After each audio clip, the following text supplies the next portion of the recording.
नमस्कार friends, visa to explore में आपका स्वागत है। मैं हूं आपका होस्ट हरीश बाली। इस समय हम हिमाचल प्रदेश में शिमला से 170 किलोमीटर दूर सराहन में हैं। कल रात में हम यहां पर पहुंचे।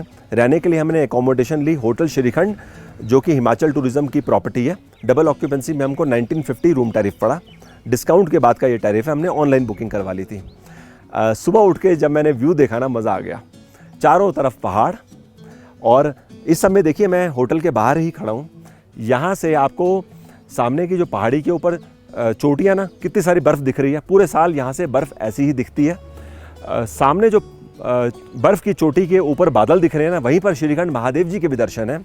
इस समय क्लियर व्यू नहीं है तो दर्शन नहीं हो सकते। अगर आप वहाँ जाना चाहते हैं श्रीखंड महादेव, तो आपको 5 दिन का ट्रैक करना पड़ेगा। निर्मंड से ये ट्रैक जाता है, तो यहाँ से निर्मंड और फिर आगे पूरा रास्ता है। ये जगह मेरे को काफ़ी अच्छी लग रही है। इस समय आज दिन की शुरुआत हम काफ़ी लेट कर रहे हैं। ऑलमोस्ट 10:30 बजे का टाइम हो चुका है, क्योंकि रात में सोते सोते बहुत लेट हो गए थे। यहाँ पर टूरिस्ट का जो आने का प्राइमरी पर्पस होता है, वो होता है भीमा काली टेम्पल विजिट करना। बाकी छोटी मोटी और साइट सीइंग भी है जो टूरिस्ट करते हैं।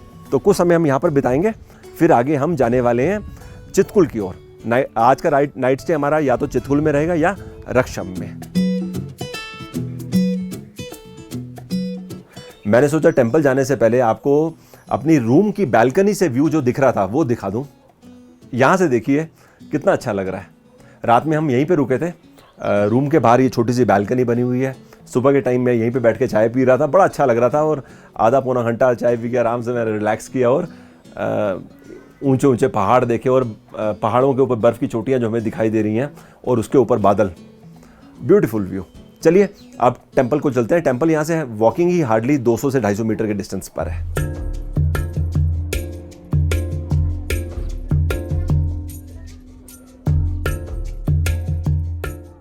इस समय मैं मंदिर के मेन गेट के बाहर ही खड़ा हूँ। कोविड के बाद ये टेंपल रीओपन नहीं हुआ। 1 जुलाई को रीओपनिंग है। जब आप यहाँ पर आएंगे तो आपको मालूम चलेगा कि यहाँ पर ना 2 दर्शन होते हैं, एक नीचे की ओर, एक ऊपर की ओर। जो नीचे की तरफ का टेंपल है, वहाँ पर दर्शन यात्रियों को कभी कभी होते हैं, कोई स्पेशल ओकेजन हो तभी दर्शन होते हैं। बाकी जो नॉर्मल दर्शन है, आप ऊपर की ओर जो देवी माँ की मूर्ति है वहाँ पर दर्शन कर सकते हैं। ये माँ काली का मंदिर है। हमें काफ़ी लोगों ने बताया कि ये सिद्ध पीठ है। यात्री यहाँ पर दूर से आते हैं और इस भाव से आते हैं कि यहाँ के कुछ मनोकामना मांगे, फिर उनकी मनोकामना वो देवी माँ पूरी करे। ये स्थान, जैसे हम सब जानते हैं, काफ़ी प्राचीन स्थान है। पहले यहाँ पर राजा का महल भी होता था, और मंदिर जो अभी हम देख रहे हैं ये भी था। तो समय के साथ मंदिर की बाउंड्री बढ़ गई और महल यहाँ से थोड़ा सा आगे डिस्टेंस पे शिफ्ट हो गया। अभी हम कुछ समय और सराहन में बिताएंगे। चलिए थोड़ा बाहर की ओर चलते हैं।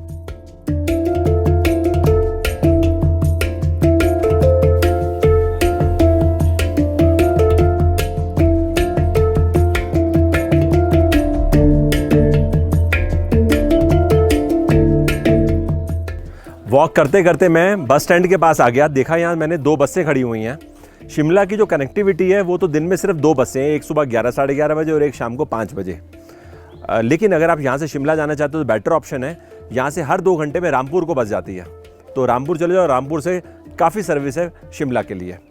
और अगर आप जाना चाहते हो कल्पा या रिकांगपिओ, तो बेटर ऑप्शन है कि आप ज्यूरी करके जगह यहाँ से 18 किलोमीटर पे, वहाँ मेन रोड पे चले जाओ। वहाँ से तो पीछे से जितनी बसें आ रही होती हैं उस रूट पे आप आगे रिकांगपिओ या कल्पा जा सकते हो। टेंपल से हम आधा किलोमीटर के डिस्टेंस पर सराहन फिजेंट्री आए हैं। यहाँ पर आके मैंने बोर्ड पे पढ़ा है कि समर्स के टाइम पे ये सेंटर टूरिस्ट के लिए क्लोज रहता है। टाइमिंग्स यहाँ पर सामने लिखे हुए हैं कि वीकली ऑफ कब है और रूटीन डे टाइमिंग विजिट के लिए कौन कौन से हैं। वैसे तो सामने लिखा हुआ है western tragopan conservation breeding centre. Western tragopan, जिसको यहाँ पर लोकल भाषा में जुजुराना बोलते हैं, ये स्टेट बर्ड है यहाँ पर। इसके अलावा बाकी जो लोकल स्पीशीज़ हैं बर्ड्स की, उनका भी ये ब्रीडिंग सेंटर है। अब अंदर नहीं जा सकते। वैसे अगर हम अंदर जा सकते होते तो यहाँ से 400 मीटर आगे पैदल जाते और ब्रीडिंग सेंटर पहुँच जाते। चलिए आगे चलते हैं। हम अभी थोड़े से आगे आए तो हमारी मुलाकात यहाँ पर अनिल जी से हुई है। ये मधुमक्खियों का काम करते हैं। तो यहाँ पर आपके पास मेरे को काफ़ी सारे बॉक्सेस दिख रहे हैं। कितने बॉक्सेस होंगे टोटल? यहाँ पे है जी 102 बॉक्स है। 102 डब्बे हैं आपके पास, और हर डब्बे में कितनी मक्खी होगी? लगभग 5000 के लगभग। सोचो आप, 102 डब्बे और हर डब्बे में 5000 मक्खी। तो इसके बारे में हमें आप थोड़ा बताइए, ये काम कैसे होता है, शहद निकलने में कितना समय लगता है, और आप कितने साल से ये काम कर रहे हैं? मैं काम तो लगभग 94 से कर रहा हूँ जी, और एक छत्ता तैयार होने में जैसे सीजन के ऊपर डिपेंड करता है। ये एक छत्ता 2 से 3 दिन में भी तैयार हो जाता है, कई बार समय ज़्यादा भी लग जाता है। एक बार डब्बे के अंदर कैसा है देख सकते हैं? हाँ जी, दिखाता हूँ आप। हमको पहनना पड़ेगा सिर पे ना? डाल लो, आप भी डाल लो। ये सुन, ये सेफ्टी के लिए डालते हैं जी, जैसे मुंह पे ना काटे ना, तो इसलिए सेफ्टी के लिए डालते हैं।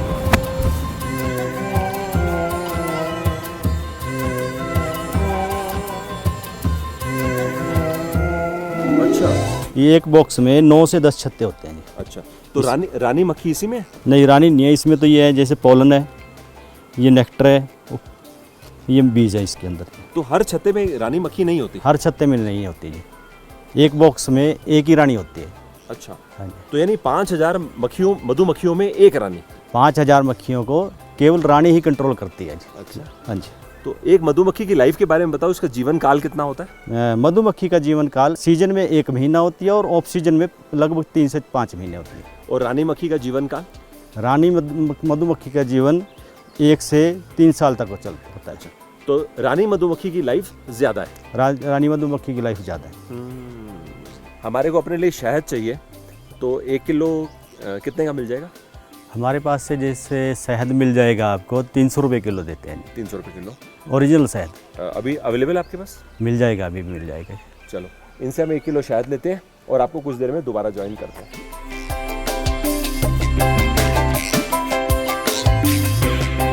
आधा चम्मच दे दीजिए। इसमें कितने ग्राम होगा? 850 ग्राम से ऊपर है। 800 ग्राम से ऊपर है।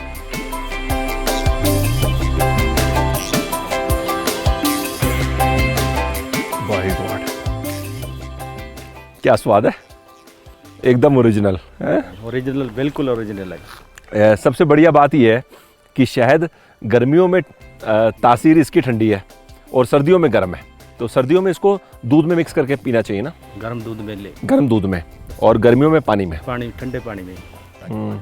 चलो सही है। हमने इनसे बॉटल ले ली है, और आपका फ़ोन नंबर भी मैं ले लेता हूँ, और कभी फ्यूचर में ज़रूरत पड़ी तो तकलीफ देंगे आपको कि कोई साधन बनाना पड़ेगा कैसे आप कोरियर कर सकते हैं। ठीक है, नहीं कोरियर कर देंगे। कर देंगे? हाँ जी। ठीक है, थैंक यू।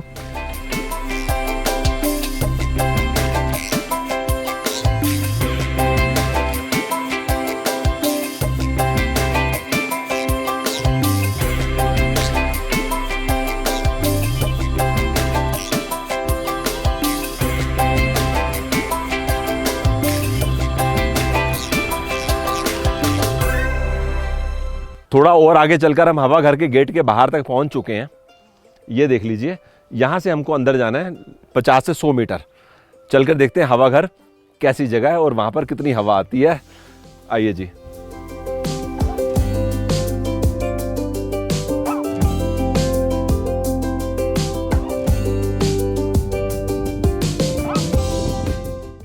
हवा घर हम पहुँच चुके हैं। ये जगह आप देख लीजिए। ऐसा तो महसूस नहीं हो रहा कि यहाँ ज़्यादा हवा आती होगी, क्योंकि जब से मैं सराहन आया हूँ मेरे को हर जगह ही हवा घर दिख रही है। जैसे हम अपने होटल के जब बाहर खड़े थे तो वहाँ भी तेज़ हवा आ रही थी, तो उतनी हवा मेरे को यहाँ पर भी आ रही है। Surrounded by so many trees, और पहाड़ तो आप देख ही रहे हैं, चारों तरफ पहाड़ हैं। धूप तेज़ होने के बावजूद हवा ठंडी है। ये बात मैंने आपको थोड़ी देर पहले भी बताई थी। चलिए, हमने 10-15 मिनट ये जगह देख ली है। आप अगर ग्रुप में आते हैं तो यहाँ बीच में हट सी बनी हुई, यहाँ बैठ के आपस में गपशप मार के अच्छा समय बिता सकते हैं। अब हम यहाँ से निकल रहे हैं सांगला वैली जाने के लिए, तो बीच में कोशिश करेंगे कहीं पर लंच करें और फिर आगे बढ़ें, क्योंकि 2 बज चुके हैं।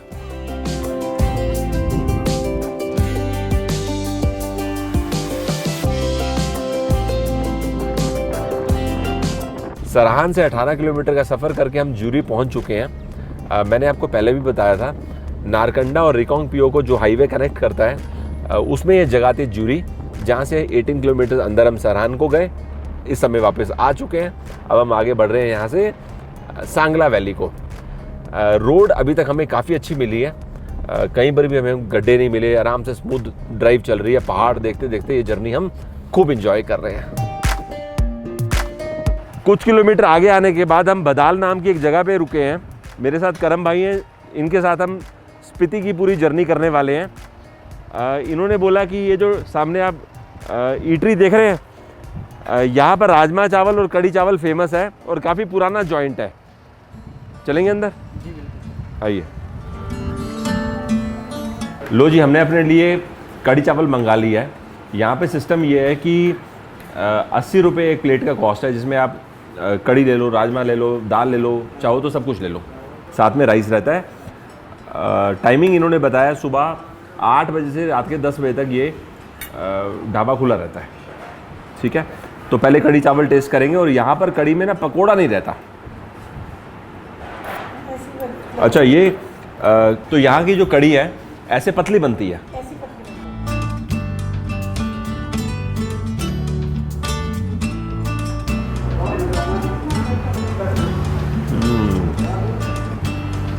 सही है। कढ़ी खट्टी है और पतली है, तो मैंने पहले ही देख लिया। मसाले बहुत हल्के, overall good taste, light on stomach.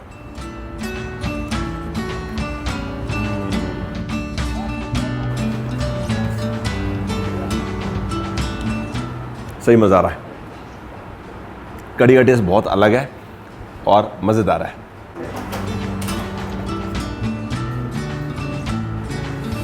लो जी,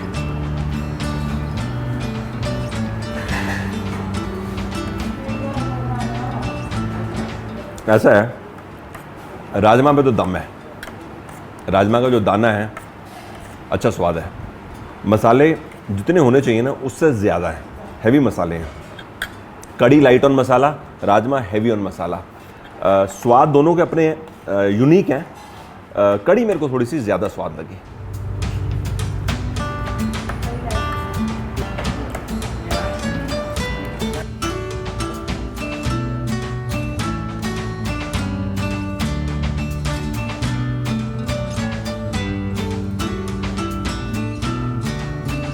कल सुबह हम शिमला से चले थे और आज दोपहर तक हम शिमला डिस्ट्रिक्ट में ही चल रहे हैं। अब जाके यहाँ पर एक बोर्ड आया बड़ा सा, देखिए सामने, वेलकम टू किन्नौर।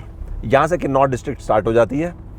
अब हम आज भी किन्नौर में रहेंगे, कल भी किन्नौर में रहेंगे, फिर उसके बाद जाके हम स्पीति एंटर करेंगे। किन्नौर सबसे ज़्यादा जो फेमस है वो यहाँ के सेब के लिए है। हमारे घर के पास भी जो मंडी है, वहाँ पर जब किन्नौरी सेब आता है ना, तो आवाज़ लगा के लोगों को बुलाते हैं, भाई किन्नौरी सेब आ गया। तो इससे आप अंदाज़ा लगाइए कि किन्नौर का सेब कितना फेमस है। एक मैं और चीज़ नोटिस कर रहा हूँ, पहाड़ों में भी फ़र्क आ रहा है। मैं ये शिमला डिस्ट्रिक्ट वर्सेस किन्नौर नहीं बोल रहा, लेकिन पिछले कुछ समय जब से हम जर्नी कर रहे हैं, अब जैसे हम देख रहे हैं तो हमें लग रहा है पहाड़ थोड़े से ज़्यादा स्टीप होते जा रहे हैं और धीरे धीरे हमको सतलुज नदी भी दिखाई देनी स्टार्ट हो चुकी है। किन्नौर के पास हमने देखा।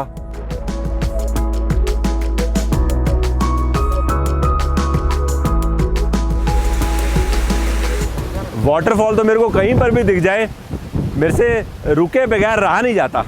तो यहाँ पर हम 10 मिनट के लिए रुक गए हैं। झरने को नज़दीक से देख रहे हैं, बहुत अच्छा लग रहा है। अब देखिए कितनी ऊपर से पानी आ रहा है और यहाँ नीचे देखो कुछ लोग खड़े होकर एंजॉय भी कर रहे हैं। और साथ में पानी कितना साफ़ है, जो पत्थर हैं एकदम आर पार दिखाई दे रहा है। ब्यूटीफुल।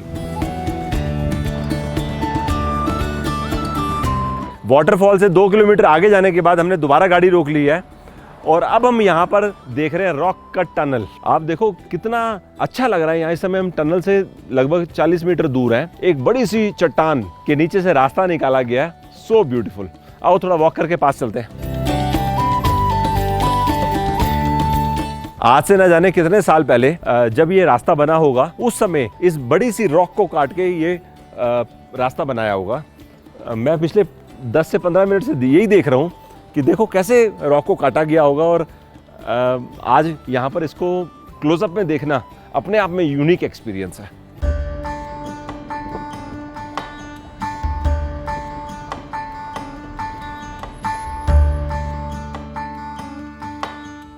जहाँ पर हमने रॉक का टनल देखी, वहाँ से हम लगभग 7 किलोमीटर और आगे आए हैं। इस समय हम रुके हैं तरंडा माता मंदिर में दर्शन करने के लिए। हमारी गाड़ी के ड्राइवर ने हमें बताया कि ऐसा सबका विश्वास है कि जब यहाँ से स्पीति को जा रहे होते हैं ना, तो या इस मंदिर में माथा टेक कर फिर आगे जाते हैं। तो मैं अंदर माथा टेक बाहर आता हूँ, फिर आपको इस स्थान के बारे में कुछ जानकारी देता हूँ। इन्होंने हमें बताया 1962 में ये मंदिर BRO ने बनवाया। पहले तरंडा माता का मंदिर पहाड़ के ऊपर हुआ करता था, तो जिन दिनों में तकलीफ आ रही थी रोड बनने में और बड़ी सारी दुर्घटनाएं भी हो रही थी, उन दिनों गांव वालों ने BRO को बोला कि आप यहाँ पे माता जी का मंदिर बनवाइए तो सब कुछ ठीक हो जाएगा। ऐसी कथा आपने हमें बताई, बढ़िया। चलिए जी आगे को चलते हैं। ठीक है जी।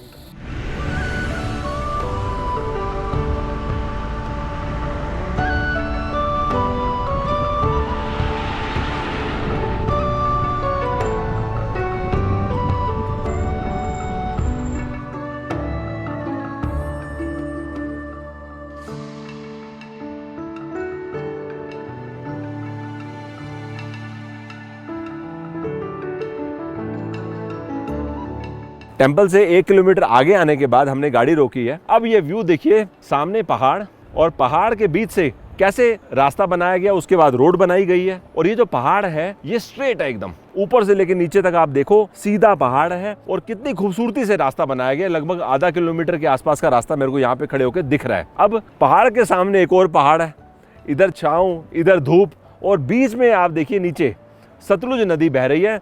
नदी की साउंड हमें यहाँ तक सुनाई दे रही है। हम हाइट से जो ये व्यू देख रहे हैं ना, दिस इज ब्यूटीफुल।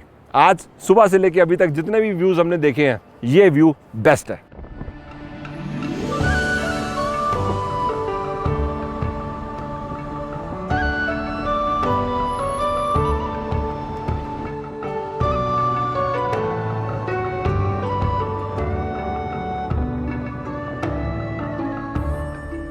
चलते चलते हम वांगटू तक पहुंच चुके हैं।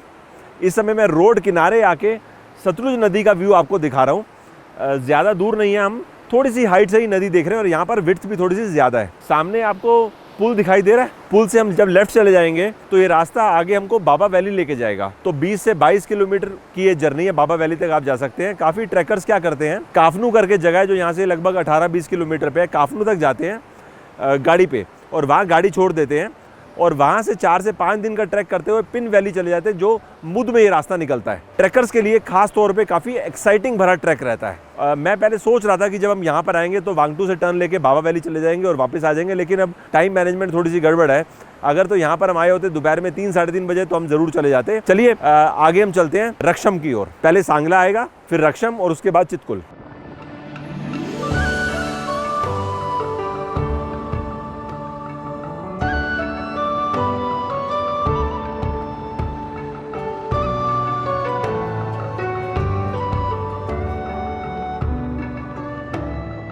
शाम के 7 बजे हम खरचम पहुंच चुके हैं। सीधे चले जाएंगे तो हम रेकोंगपियो कल्पा पहुंच जाएंगे। सामने आप बोर्ड पर डिस्टेंसेस पढ़ सकते हैं। हमें राइट टर्न लेना है यहाँ से सांगला और उसके बाद चितकुल।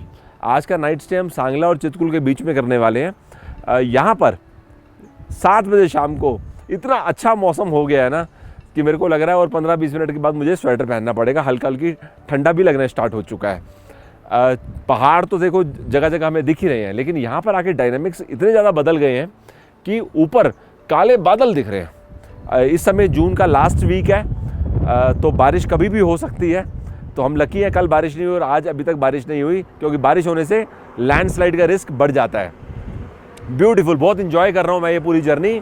एक ख़ास बात मैं आपको बताऊँ, जब तक हम शिमला डिस्ट्रिक्ट में थे कुछ कुछ जगह अच्छे व्यूज़ आ रहे थे, हम रुककर वो व्यू पॉइंट से व्यू देखते थे, फिर आगे बढ़ जाते थे। लेकिन जब से हमने किन्नौर में कदम रखा है, मतलब वेलकम टू किन्नौर पार करके इस तरफ आए हैं, यहाँ तो आप जहाँ पर देखोगे आपको व्यूज़ मिलेंगे। मतलब आपको इंतज़ार नहीं करना व्यू पॉइंट के लिए, सारे पॉइंट ही व्यू पॉइंट है। अब जैसे देखो जिस जगह अभी हम खड़े हैं ना, इतना अच्छा लग रहा है, मेरा मन हो रहा है कि आधा घंटा यहाँ पे रुके और थोड़ा टहलें, लेकिन अभी उतना स्कोप नहीं है कि टहलने का, क्योंकि हमें जाके अपने लिए होटल लेना चाहिए। एक चीज़ और, डैम जो भी हम पार करने वाले हैं ना, उसके नीचे 2 नदियाँ हैं। सतलुज नदी तो हम काफ़ी समय से देख ही रहे हैं, सतलुज के साथ वहाँ पे बास्पा नदी भी है। तो अभी हम डैम पार करते हैं और आपको कुछ देर बाद होटल पहुँच के ज्वाइन करेंगे। अब आगे का व्यू देखो जब हम डैम पार करेंगे।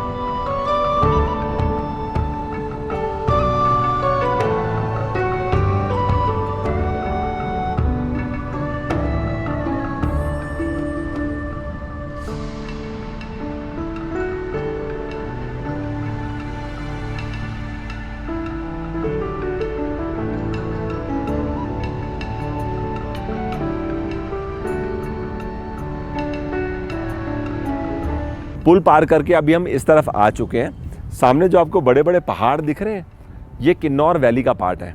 अभी जहाँ पर हम खड़े हैं ये सांगला वैली है। हमने गाड़ी को दोबारा रोका है क्योंकि हम यहाँ खड़े होकर संगम देखना चाहते थे दो नदियों का। दूर जो आपको भूरे रंग का पानी दिखाई दे रहा है वो सतलुज नदी है, और ये जो हरे रंग जैसा पानी हमारे सामने आ रहा है, ये जो नदी है ये बास्पा नदी है। संगम पॉइंट के ऊपर ही ये डैम बनाया गया, जिसको अभी हमने पुल करके पार किया और यहाँ पर आए। इस समय यहाँ पर टूरिस्ट कोई भी नहीं है। ऑलमोस्ट यहाँ पर खड़े हुए हमें 15 मिनट हो चुके हैं। अब 15 मिनट के बाद मैंने देखा एक गाड़ी यहाँ से निकली है, अदरवाइज़ एकदम शांति है यहाँ पर। अब 7:20 हो गए हैं। हमको ज़्यादा नहीं यहाँ रुकना चाहिए क्योंकि होटल पहुँचने में और ज़्यादा लेट होगा। यहाँ से सांगला 18 किलोमीटर और उसके आगे 5-10 किलोमीटर पे हमारा होटल आ जाएगा। चलिए आगे चलते हैं।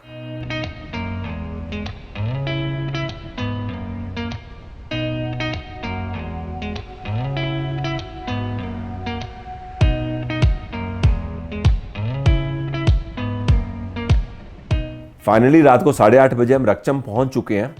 जब हम करचम में थे तो मुझे ऐसा लग रहा था कि रोड ब्रॉड है, ऐसी ब्रॉड रोड आगे तक चलेगी, लेकिन जैसे जैसे रास्ता हमने तय किया मैंने देखा रास्ता नैरो हो जाता है।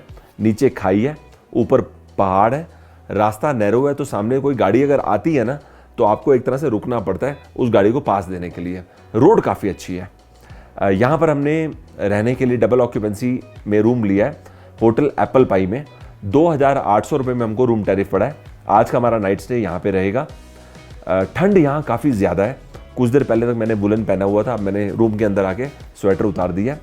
कल का हमारा प्रोग्राम ये रहेगा कि सुबह हम चितकुल जाएंगे और उसके बाद कुछ देर यहाँ घूमेंगे, फिर हम सांगला घूमेंगे, फिर हम चले जाएंगे कल्पा। तो कल का नाइट स्टे हमारा कल्पा में रहेगा। ऐसे धीरे धीरे करते हम आगे बढ़ेंगे। इस समय हम सांगला वैली में ही हैं। कल्पा मतलब किन्नौर वैली। बताइए आज का ये एपिसोड आपको कैसा लगा। हमेशा की तरह मैं आपके कमेंट्स का इंतज़ार करूँगा। आज का दिन भी हमारे लिए काफ़ी इंटरेस्टिंग था। जैसे जैसे हम किन्नौर में एंटर किए तो एक्साइटमेंट हमारी बढ़ रही है। चलिए जल्दी आपसे दोबारा मुलाकात होगी। Bye bye, thanks for your time.